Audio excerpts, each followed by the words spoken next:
আসসালামু আলাইকুম। এই যে দেখতে পাচ্ছেন ড্রাগন ফল। এটি একটি গাছ না, এটা একটি বাগান। সবে ফুল আসা শুরু করেছে।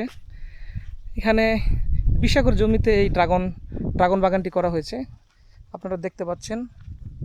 আমার ক্যামেরায় সম্পূর্ণটা ধারণ করতে পারছি না, কারণ বাগানটা অনেক বড়। এটা বোঝানো যাবে না ক্যামেরার মাধ্যমে। খুব সুন্দর একটি ড্রাগনের বাগান। ছোট ছোট ফুল, ছোট ছোট ফল সবে আসা শুরু করেছে। এই যে দেখেন, আরও ড্রাগন দেখাচ্ছে এখানে। খুব সুন্দর সুন্দর ড্রাগন। এখানে জালি দিয়ে ঢেকে রাখছে তারা। সম্ভবত এখানে পোকার আক্রমণ থেকে রক্ষা করার জন্য এগুলো করেছে। এই যে একটা খামার বাড়ি, লোক থাকে না সম্ভবত এখানে। এই নৌকাতে আমি একটা জিনিস দেখলাম, যে এই পোরশা এলাকা আসলে লোকজন খুবই কম। এই যে ড্রাগনের গাছের মাঝখানে মাঝখানে ঈশ্বরদী, সম্ভবত থাই আখ এটা রোপণ করেছে। এই যে থাই আখ। সুন্দর একটি খামার বাড়ি এটা।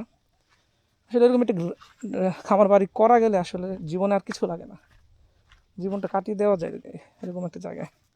এই যে একটি ঘর দেখেন, সুবহানাল্লাহ।